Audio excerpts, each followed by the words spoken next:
Hi, everyone. Thank you for joining us today.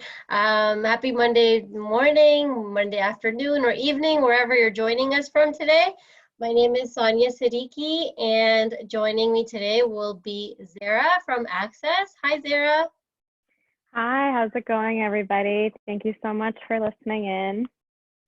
Thank you, Zara. So we're very happy for Zara to be bringing this webinar to you. Normally, Zara would do something like this in person at our Brampton location, but because we are not having any in-person services, we're very happy for Zara to be bringing this online to you. So moving forward to the next slide, I just want to make sure that everyone is properly connected. Please note that you are all on listen only mode, so we will not be able to hear you. But right after the presentation, Zara will be taking questions. And for that, you can type them into the Q&A tab. If you look at the bottom of your screen, you'll see a Q&A tab over there. Wait till the presentation's done and you can start typing your questions in there. And we will not be answering questions in the chat. And for best results, please use a laptop or a desktop computer. If you're using mobile devices such as your cell phones or tablets, I recommend downloading the Zoom app and then watching. And over to the next slide, I'm just going to tell you a little bit about ACCES. We've been around for over 30 years helping job seekers such as yourselves. In the past year alone, we were able to serve 34,000 job seekers. We work with multiple employers, and we've got over 30 tailored programs that include sector-specific bridging programs, programs for youth, programs for women, leadership, entrepreneurship, and more. Go to our website to find out what we have offered right now. And we've got 6 locations in the GTA, with our 7th newest location coming up in Newmarket. And I always say to people that we kind of have 8 locations because we're online. So all the services that are coming to you online, we've got online resources, our e-access page, and I'll tell you more about it after the presentation. I'm going to hand it over to Zara now. Okay, so thank you so much, Sonia. Hopefully this will be a great, informative webinar session. This is my first time conducting a webinar, so please bear with me. So we're just going to jump right into it. So we're going to be going over 30-second summary, which is also known as the elevator pitch. We're going to look at resume components and the different sections, different types of resumes as well. We'll also explore keywords, how to write a master resume, and how to tailor and target your resume as well for various job postings. We'll look at accomplishment statements and cover letter structure, and then we're going to finish the presentation off by reviewing professional references. Okay, so let's take a look at what a personal profile or a personal brand is. So your personal brand is very similar to a company or product brand. It conveys your uniqueness in a powerful way that demonstrates what you can offer to an organization. Creating a personal brand allows you to manage how others perceive you through the knowledge and skills and experiences you have. So some of the tools that you can use to develop and communicate your personal brand are the 30-second summary, resume, cover letter, and also the list of professional references. So throughout the rest of this workshop, we will take a look at each of the following tools so that you will know how, to create, your personal brand and profile. Okay, so the first tool that you will use is the 30-second summary. A 30-second summary is a verbal way to concisely communicate key information about yourself when you are introducing yourself to a prospective employer or contact. A 30-second summary allows you to capture the essence of who you are and what you are looking for in a job using very limited amount of words. Another name for a 30-second summary is elevator pitch, because your speech should be completed in the time that it takes for you to ride in an elevator. So just to expand a little bit further, your 30-second summary may include any of the following depending on what you feel is relevant and what you want to include. So ideally, your 30-second summary would include your work experience, qualification, education and training, and any other skills related to your job and qualifications that you would want to mention. 30-second summary may also end with a question. So this will allow you to further engage in conversation, perhaps exchange contact information, LinkedIn profile as well. So make sure that if you are presenting a 30-second summary, you end off with a question. Okay, so now that we've gone over personal profiles, we're going to go ahead and take a look at resumes. So many people think that a resume is just a summary of their education and work experience, but it is much, much more than that. It is a tool which allows you to market yourself and allows you to showcase your skills to potential employers. It's perhaps the most important tool of all for building your personal brand, as it allows you to market yourself and skills, as I mentioned, to potential employers. So let's talk a little bit about resumes. I think that resume development is an ongoing process. A lot of times people think that writing a resume is a one and done type of deal. However, your resume should always be you should always be updating your resume constantly and tailoring it to the job postings that you're applying to. So let's take a look at the purpose of a resume. It is important for you to look at your resume from both perspectives, the job seeker and the employer. The resume serves two purposes. For you, the purpose is to secure an interview with the employer. However, for the employer, the purpose is to eliminate non-suitable candidates and focus on those who may be a good fit for the job.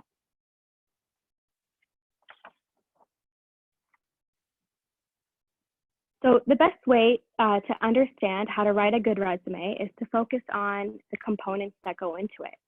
So first and foremost, contact information. So let's take a look at this. The purpose of contact information is to provide a prospective employer with as many different ways of getting in touch with the candidate as possible.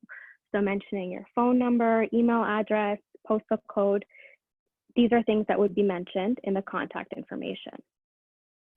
Objective statement. The purpose of this is to capture in few words or phrases what makes the candidate unique, hireable, and a good fit for the particular position.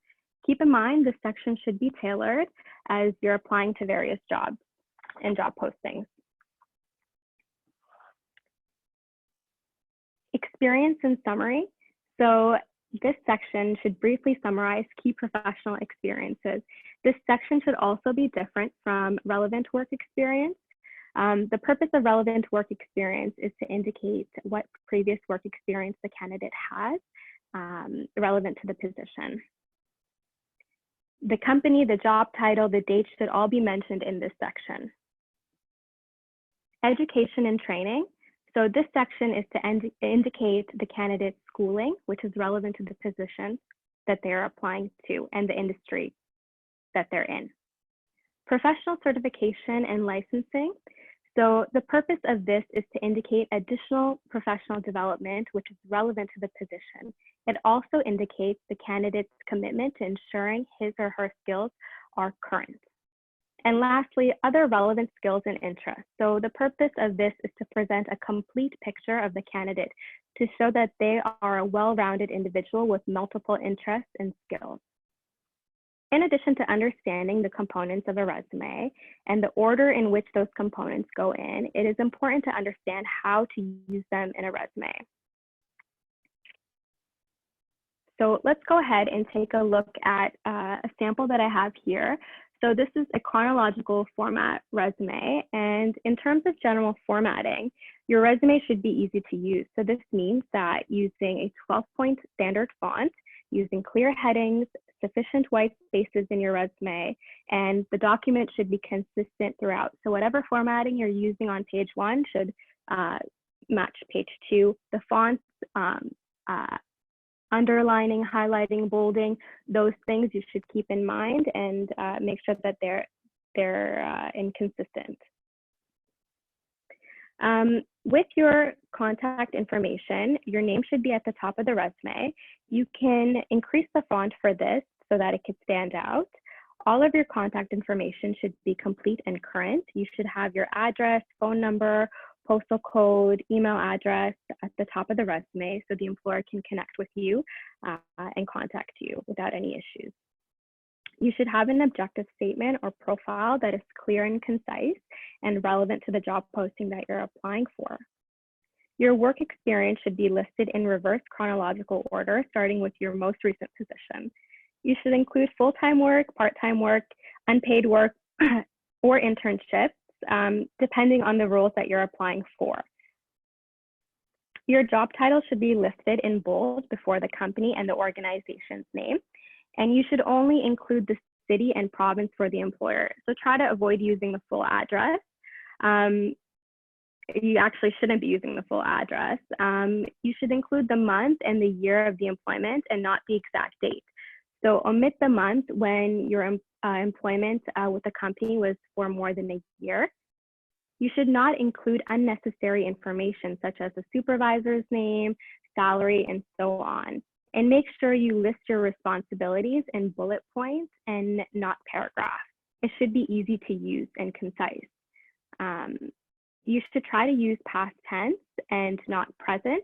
However, if you are still currently working, then by all means go ahead and use present tense, but just keep in mind if you have previous work experience to showcase that by using past tense. In the education and qualification section, you should list your education in reverse chronological order, which means you should list your most recent first. You should write out your degrees in full. So for example, Bachelor's of Science should not be written as B.CS. You should emphasize your degree by placing it before the university and bolding it. Make sure you write the name of the colleges and universities out in full and don't use any abbreviations. Include the city and province after each institution's name. For institutions outside of Canada, you should also list the country. Make sure that if you have a post-secondary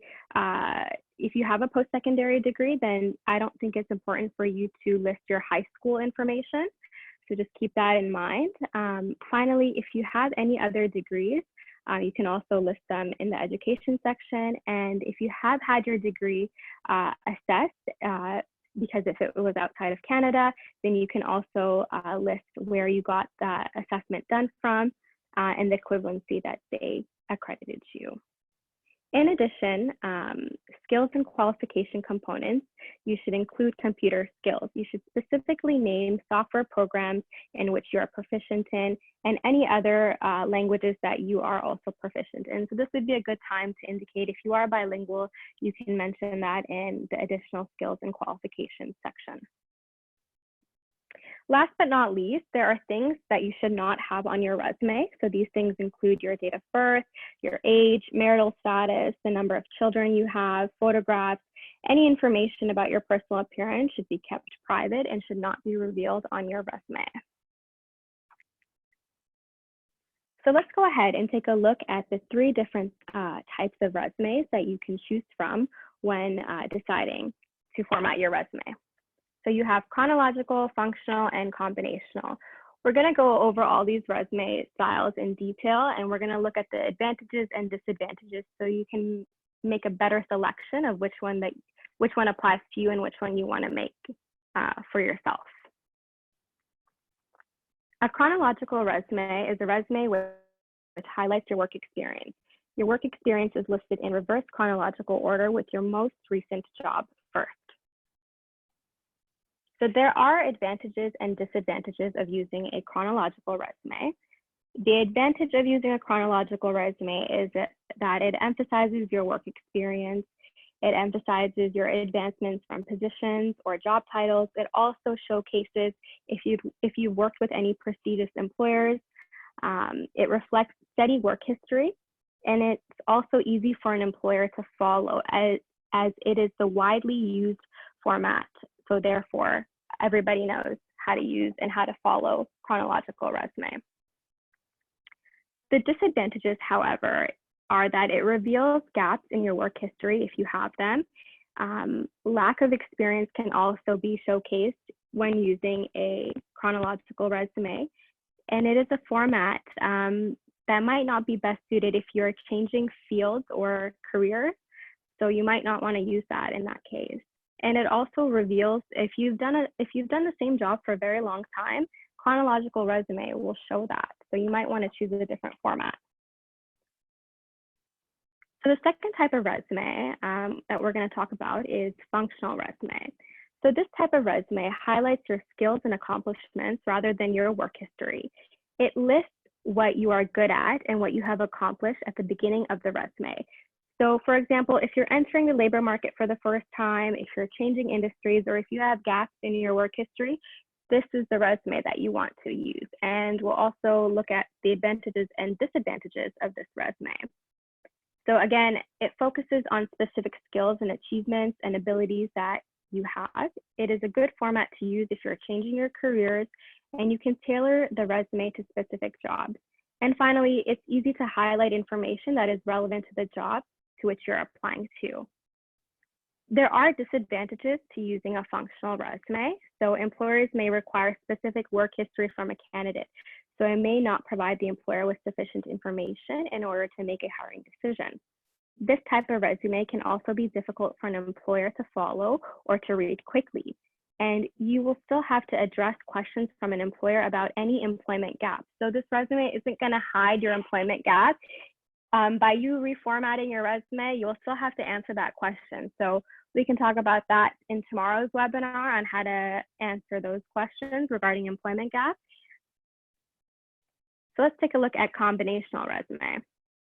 So this is the third main type of resume, and it's called combination.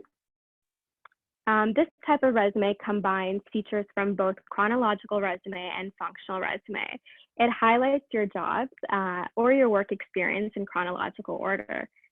Then within each job, it highlights your responsibilities and accomplishments.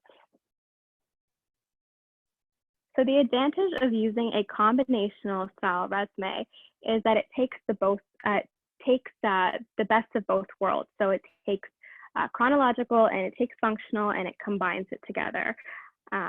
So it emphasizes on skills and accomplishments rather than specifically just work history. However, the main disadvantage of using a combination style resume is that it usually requires more than 2 pages because it's so detailed. So just be mindful of that if you are selecting the style of resumes. Nowadays, your resume shouldn't be more than 2 pages long. So you want to make sure that when you are showcasing your skills, your experiences, that you are mindful of the 2-page limit. Okay.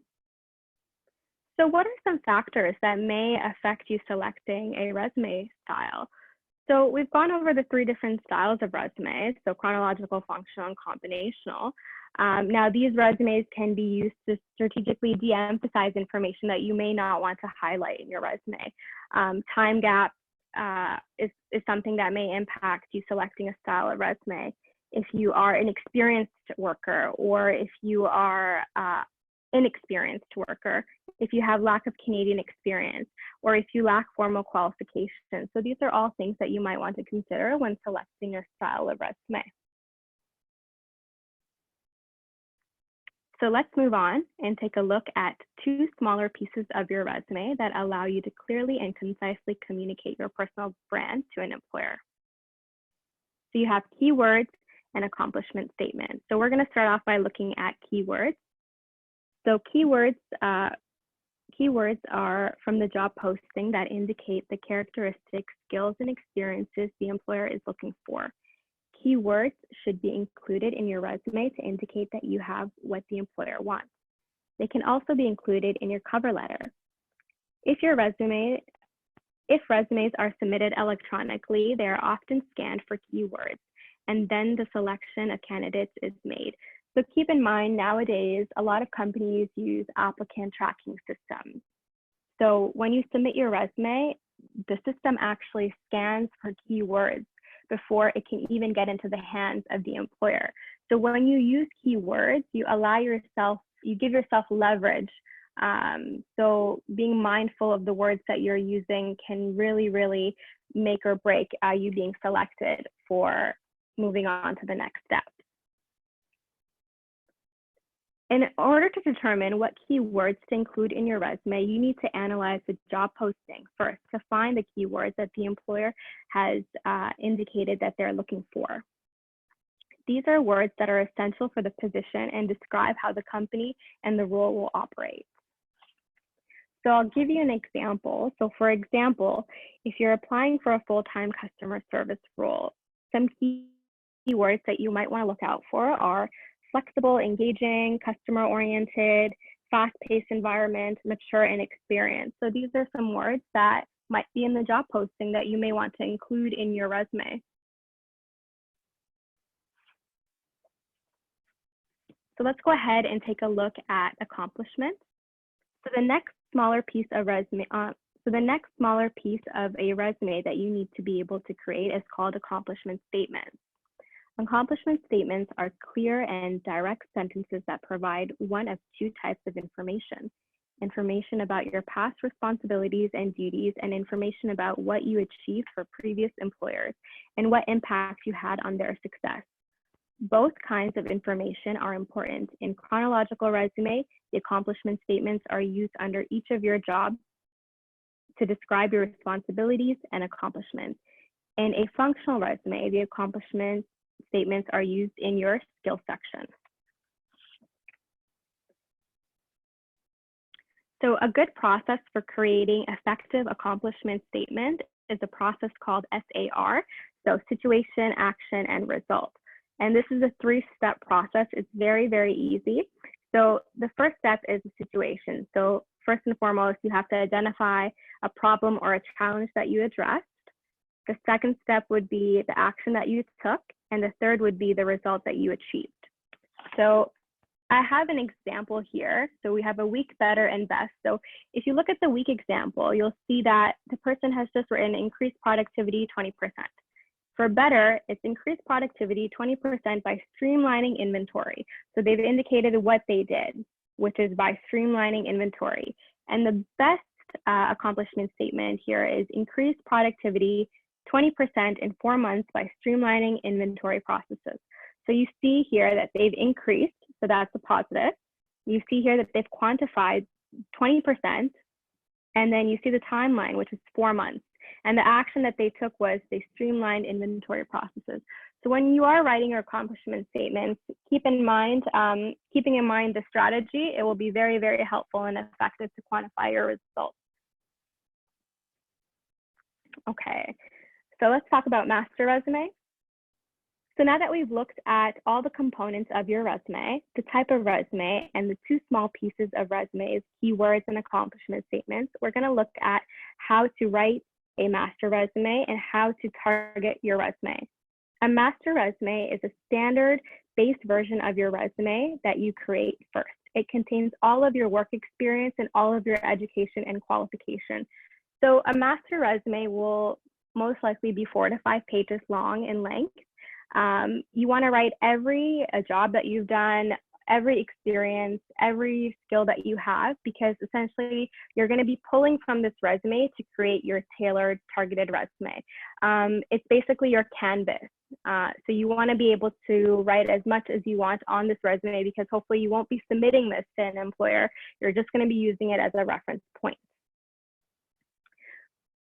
So once you have your master resume, then you can go on to creating a targeted resume for the jobs that you're applying for. So a targeted resume will be customized, it's going to focus on key qualifications, and it will have research that you've done incorporated within the document.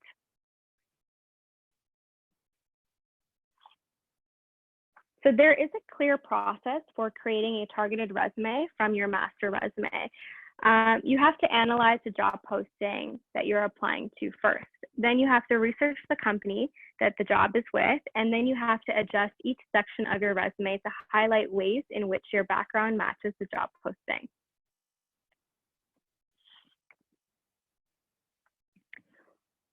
When you analyze the job posting, you want to identify keywords. Remember, key skills that are required for the job, key past work experience that the employer is looking for, key characteristics or personality trait descriptors that are mentioned in the job posting. So when you're reading the job posting, you essentially want to go ahead and study it because you're looking for things that the employer is looking for, and you're looking to see if you possess those traits, qualifications, and requirements to be able to do the job.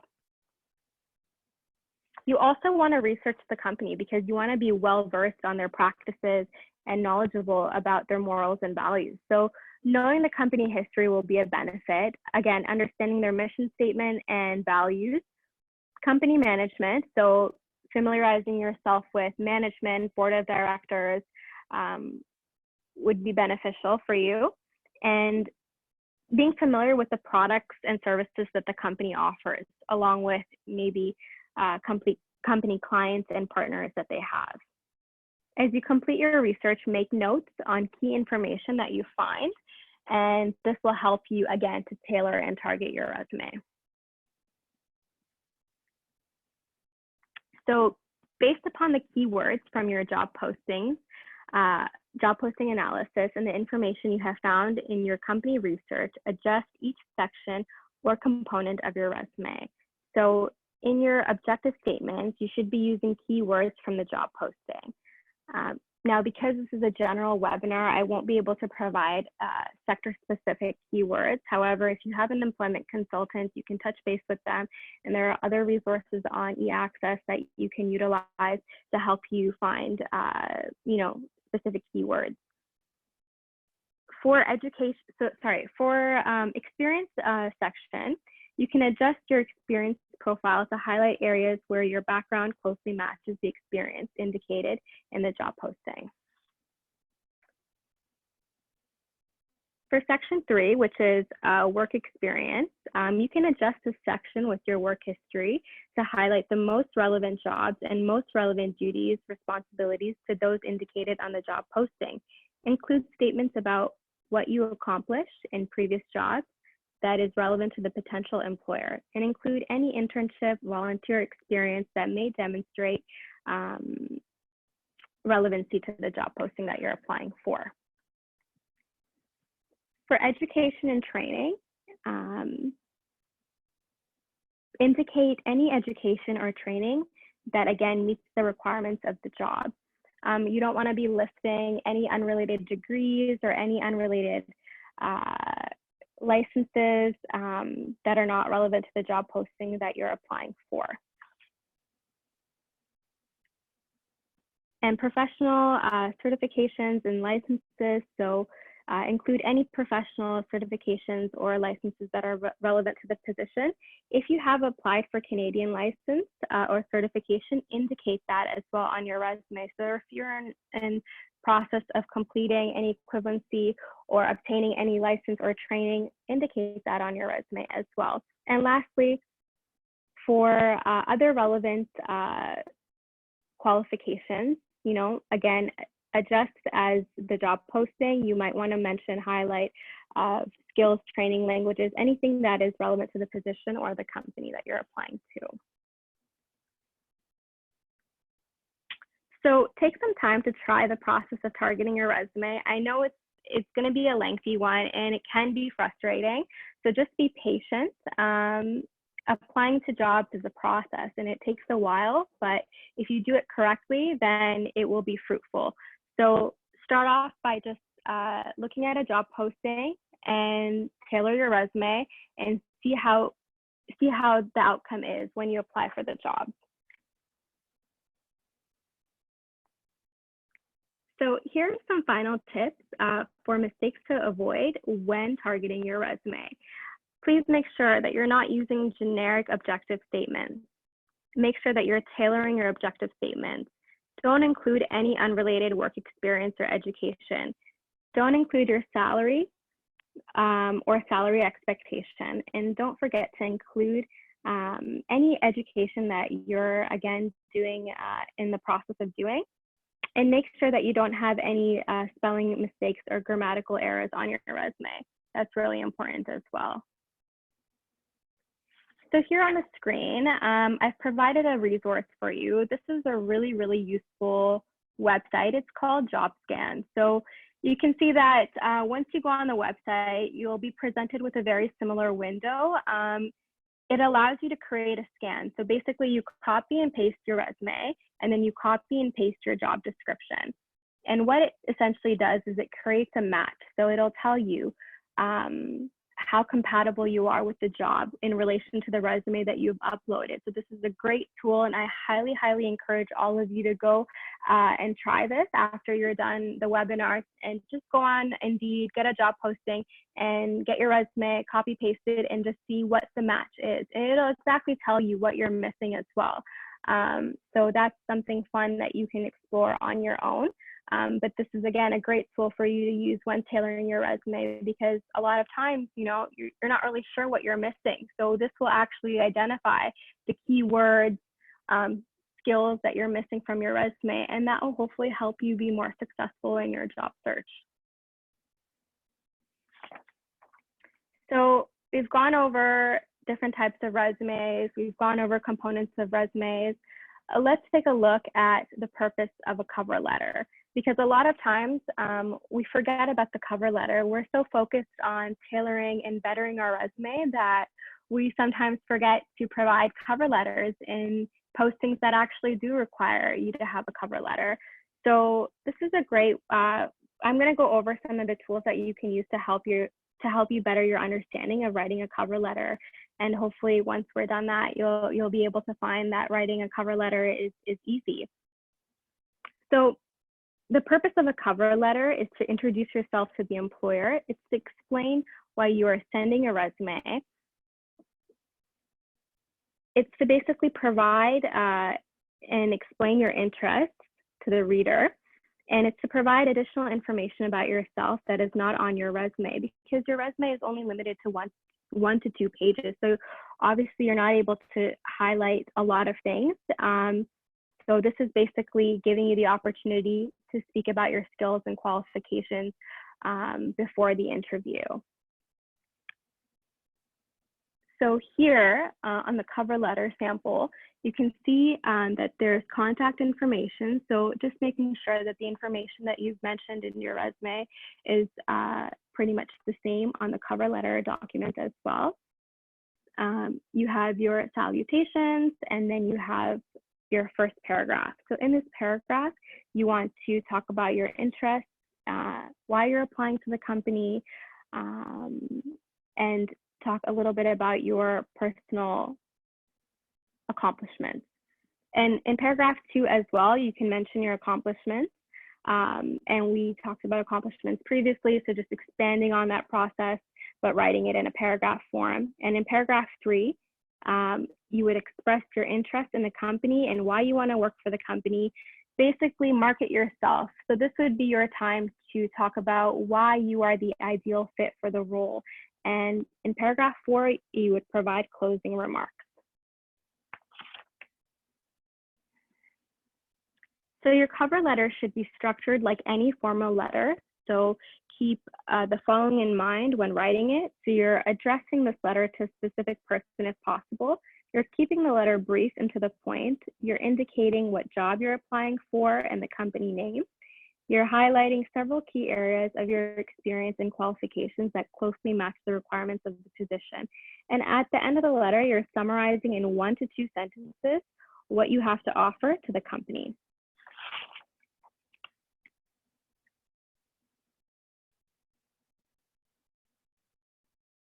Okay, so the final piece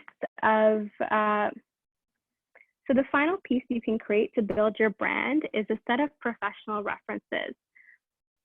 And these references are people that can speak clearly and confidently about your abilities in the workplace. So for each of the jobs that you're applying for, you should have at least 3 references that you can direct your employers to. You should select people who you can trust and who can speak greatly about your experiences. So people that you can use are former employers, supervisors, colleagues, clients, even for those who have volunteered and don't have work experience, you can use your volunteer supervisor or point of contact as a reference. So I know I went through this presentation quite quickly. This was actually a 3-hour webinar that I condensed down. So if you have any questions, this would be a great time for you to go ahead and start asking questions, because I think that I want to generate as much discussion as possible. So ask away.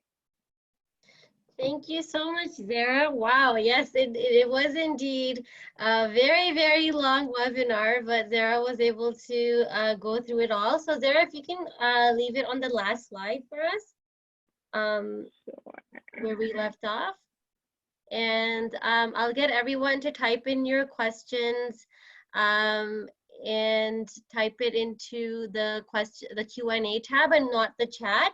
And if you can keep your questions short so that we can take them all.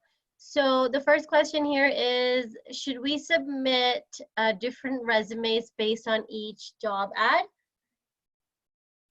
So you should try to tailor your resume as best as you can. I wouldn't say tailoring it to the point where you're sitting down for an hour and having to rewrite your whole resume, but tweaking your resume to the point where it matches the job description is most important, in my opinion. Thank you. Next question here is, should you be putting your professional qualifications or certifications next to your name, like right at the top where it says your resume? Sorry, can you repeat that? You got cut out for a minute. Okay, so let's say you have some professional qualifications or certifications. Should you be putting that next to your name at the top of the resume? Like, for example, could I put like Sonia Siddiqui MBA, or should I just put all those qualifications and certifications under education? I mean, you can if you want to. Again, it's all about customizing and formatting your resume, right? So you want to show a little bit of personality, but I personally would prefer to put it under the education section, in my opinion. Thank you. And is it okay to provide a Canadian phone number if the client is not physically in Canada yet? I would say so. Yeah, definitely. I would actually say that would work towards your advantage, because if you're providing a Canadian phone number, the employer is thinking that you're potentially residing in Canada, which would make you more of a suitable candidate that they would want to contact, right? I think, like, if you have an international number, they may be a little bit reluctant in connecting with you. But if you have a Canadian number, they may go ahead and give you a call. Yeah, at the same time, you want to be honest about it. So maybe put a little note on your resume saying that you'll be settling soon, because we do get a lot of employers that actually find, you know, they may assume that you're in Canada, so they call that number, which is easy for them to call. At the same time, you want to be honest about where you are as well. So if you are still outside of Canada, you can certainly add the Canadian number so they can easily call you, but maybe put a note saying that you are your PR status and you will be landing on this date. Okay, so next question is, which resume type will be best for new immigrants to Canada? New immigrants to Canada. Sorry, my computer is acting up. So resume type, it depends on your industry. You know, it depends on what your qualifications are. So you might want to re-ask that question with providing your industry. Okay, thank you.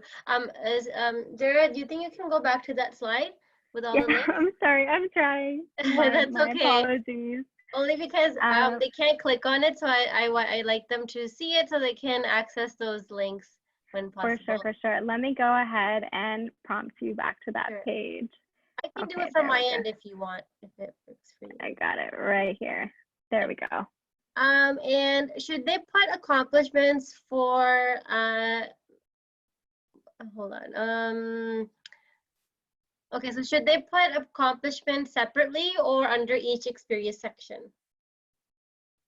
It should be under the job description and the responsibilities. So accomplishments should be mentioned in that part. All right. And you said that I guess, like, we say that's a lot actually, the functional resume helps hide resume gaps. Can you Mhm. explain how that is? Okay, for sure. So, for example, let's say there's somebody, they were working and then they went on maternity leave for a year or two, and then they decided to take another year off, right? Now they want to come back to work, but they have a 3-year gap in their resume. If you're applying to jobs and the most recent experience you have is 3 years ago, then an employer may be reluctant to even give you a phone interview or call you in. So the best way to format that would be using a combinational or a functional resume, because they're going to be showcasing your transferable skills and your qualifications. The only thing that's going to be different is your most recent work experience. So obviously, if you do get that opportunity, you can explain to the employer, you were on maternity leave and for whatever reason, there is that gap. However, you still have those skills and you possess the ability to do the job. So it's all about getting the interview and then going ahead and explaining that gap. Thank So you so much, that's something that Sarah. you should be That's like striving for. yeah. If she basically went over an entire like functional resume webinar for you. So thank you so much for summarizing that. No The next worries. question here is a cover letter mandatory? I think a cover letter nowadays is becoming less and less prioritized. However, if you want to showcase your skills, and if there are things that you cannot mention on your resume due to lack of space, or you just don't know how to fit it in your resume, I think a cover letter would be used to basically stand out. I personally would recommend using a cover letter for every job that you're applying for. I know sometimes it can get difficult because if you're applying for 20, 30 jobs in a day, it can be really hectic trying to customize each cover letter. But having a general template and then having the ability to just plug in the company's name and changing it up a little bit, you're not having to tweak it too much, but just maybe 5-10 minutes and then submitting it. I think it does definitely make an impact when an employer is comparing you or reviewing candidates. Thank you. And then a follow-up question to that, how important is a thank you email? I think a thank you email goes a long way. I think sending a thank you email from your end doesn't cost you anything, and it basically acknowledges the person that took the time out of their day to interview you and meet with you. So at the end of the day, you have nothing to lose. And I highly encourage all of you who are conducting or who are in the process of doing interviews to go ahead and send interview thank you follow-up emails. Thank you. And will employers consider references outside of Canada? So let's say if you don't have any Canadian experience and all your employers, past employers were outside of Canada, will they value their references? That's a very, very good question. For example, if you've never worked in Canada and all your references are international, I think that contact information would be critical. So if the employer wants to go call them or email them, then their contact information needs to be valid so that a reference check could be completed. And I think they should be okay. Yeah. All right, thank you, Sarah. And should someone include a personal project on their resume? So for example, if they came up with like a website that could help people, or I guess like people have their portfolios online, would that help to put something like that on their resume? I definitely think it would. I think that it would be put in the other relevant skills section, because that's something that showcases personality. And a lot of employers do look for that. And a lot of times we're not able to really pick up on personality in the resume. So if that's mentioned, it can showcase a different side of the candidate. That's a great idea. Thanks, Sarah. And next question is, should we only change the objective part of the resume when you're targeting your resume, or should there be more to change in your resume? I think that's a very good question. The objective statement should be tailored. So in your objective statement, you'd maybe mention the role that you're applying for, maybe one or two skills that you'd bring to the table, but you're not changing your whole resume. So you shouldn't really be playing around with the job titles too much, and the dates should always stay the same. Your responsibilities and job duties may change a little bit depending on what the role is requiring. So you can tailor that.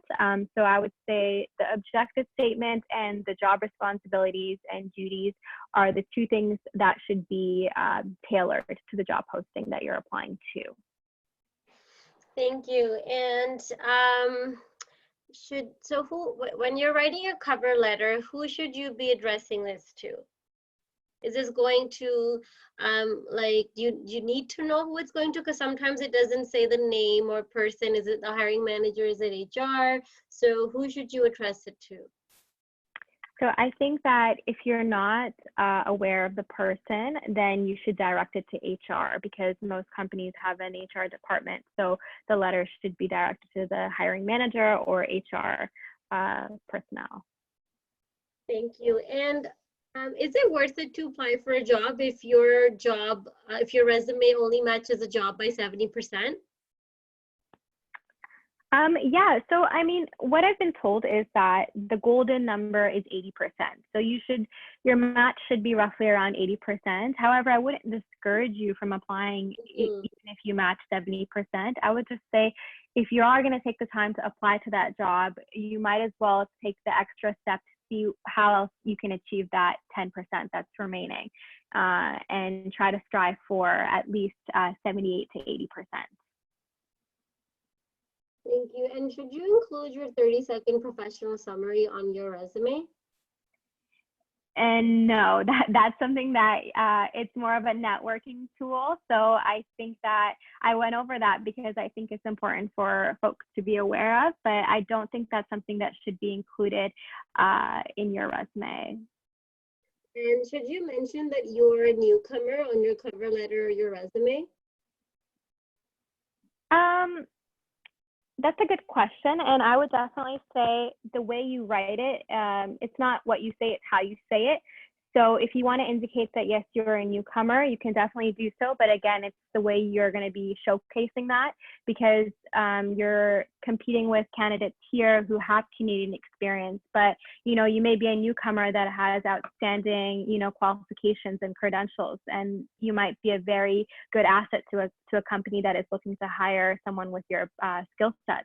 By you putting on your resume that you don't have any Canadian experience or that you're international, you don't want to put yourself at a disadvantage, So again, it's all about what you write. That's something that you can mention in an interview if you get that opportunity. It's all very personal. We always recommend not to add any personal information on your resume, as in like you're married, if you have children. You really don't need to mention these things on your resume. So that's just additional information. That's like a conversation piece that you can, like Sarah said, do it during an interview.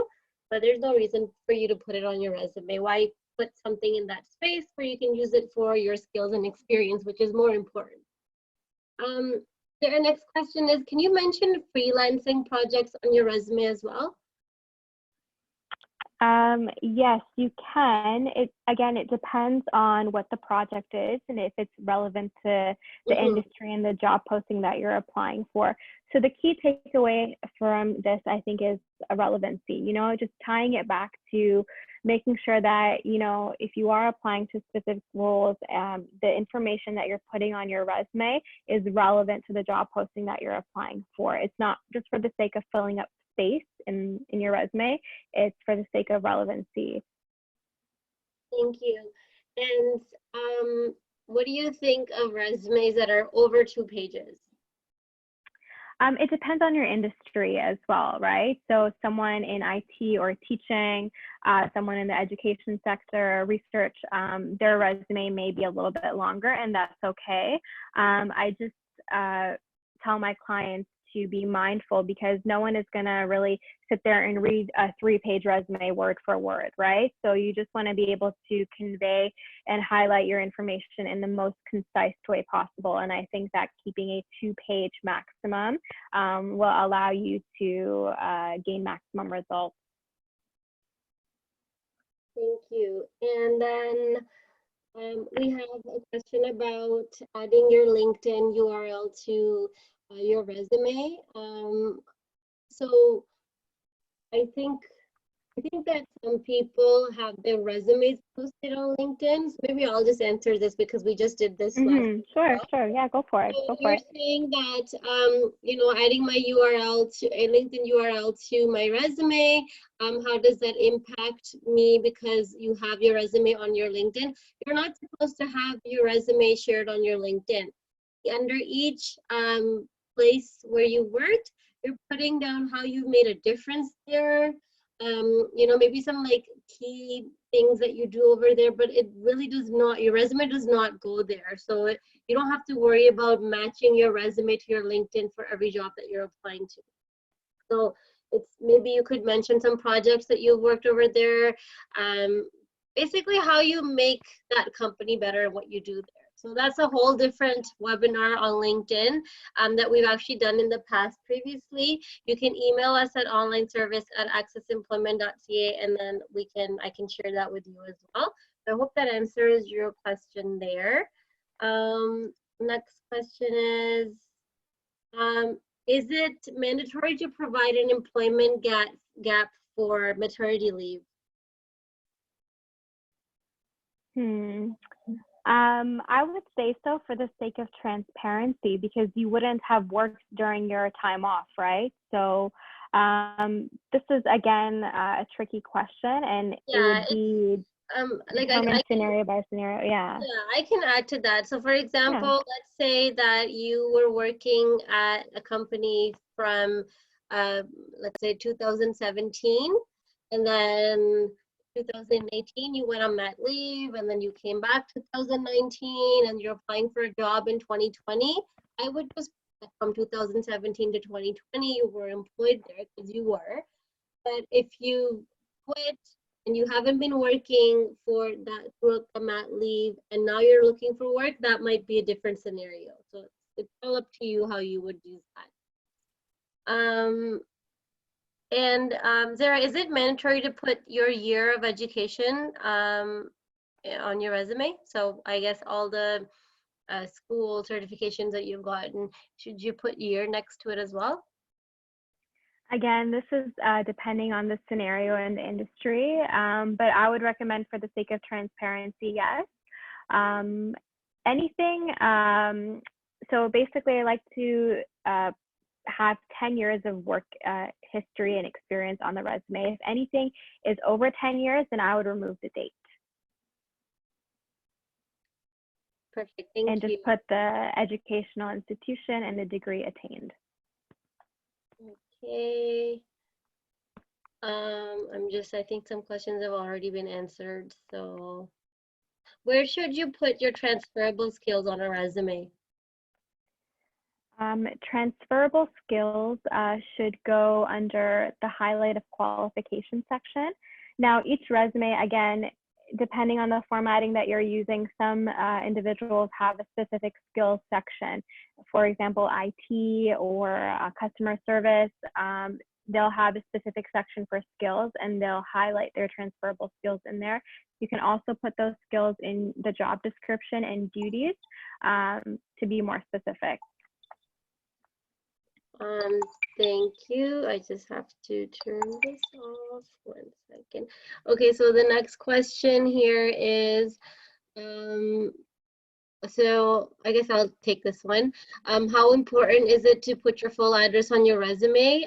Do you have to include your postal code?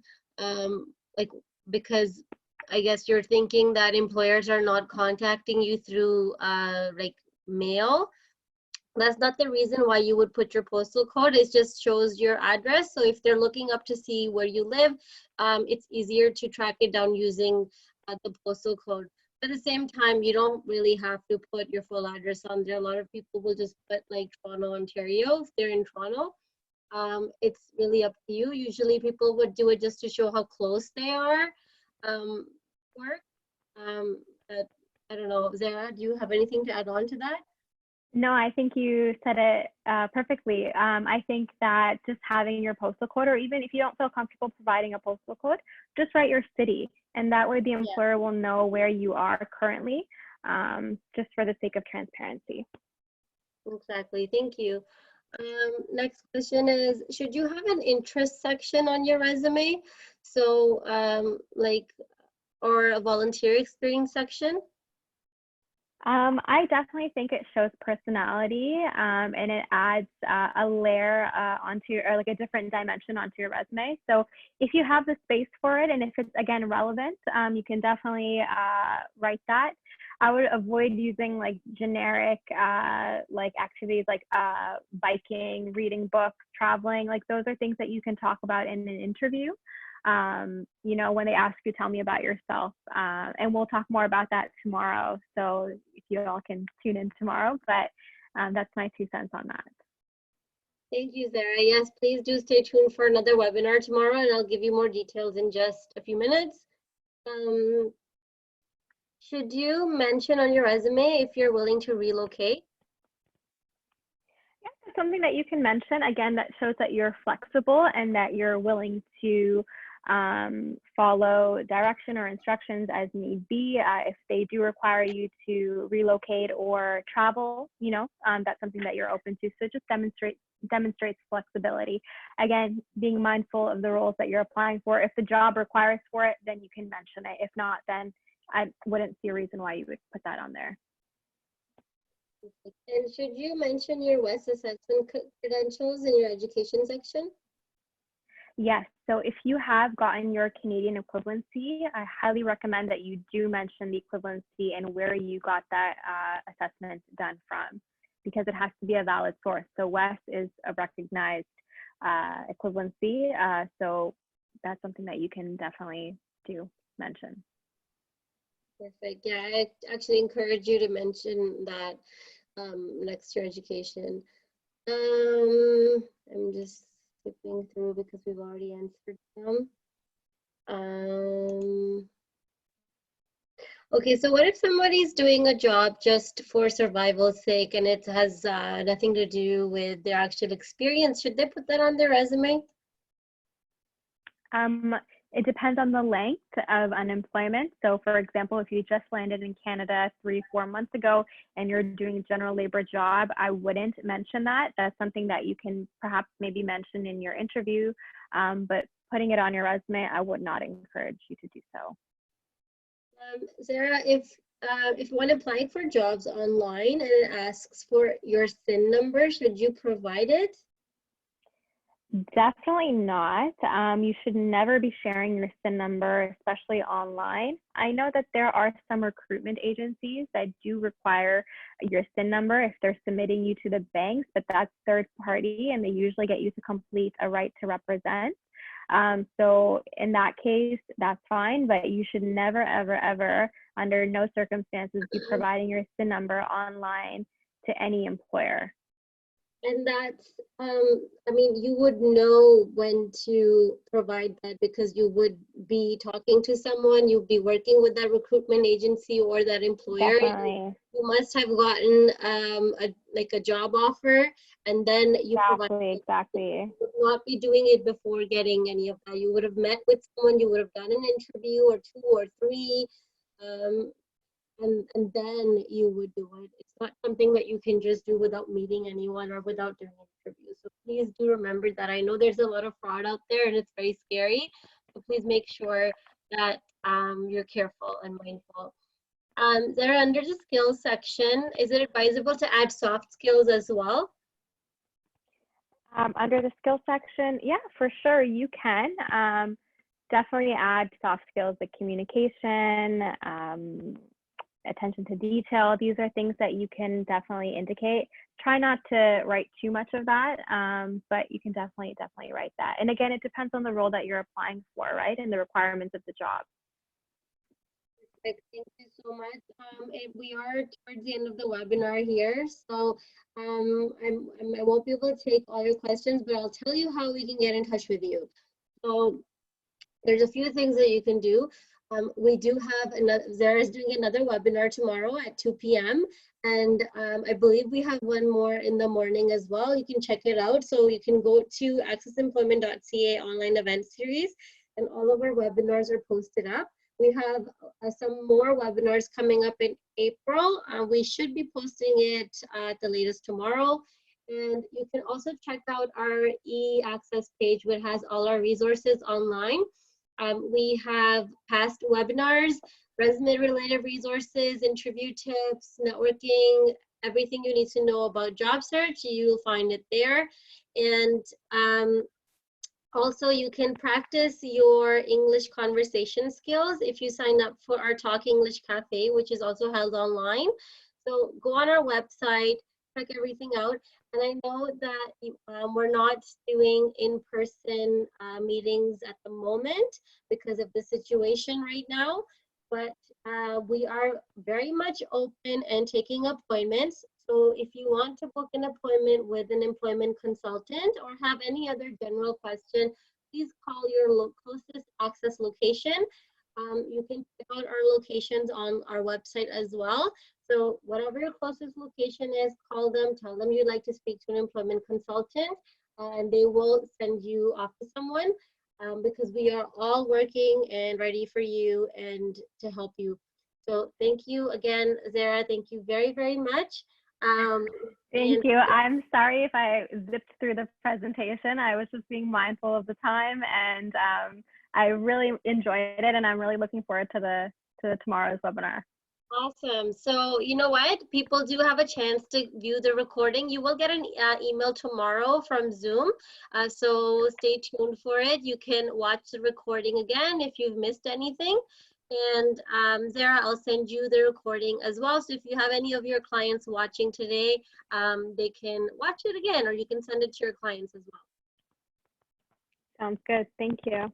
Perfect. Thank you, everyone. I hope you have a great week ahead, and we'll see you tomorrow at 2 p.m.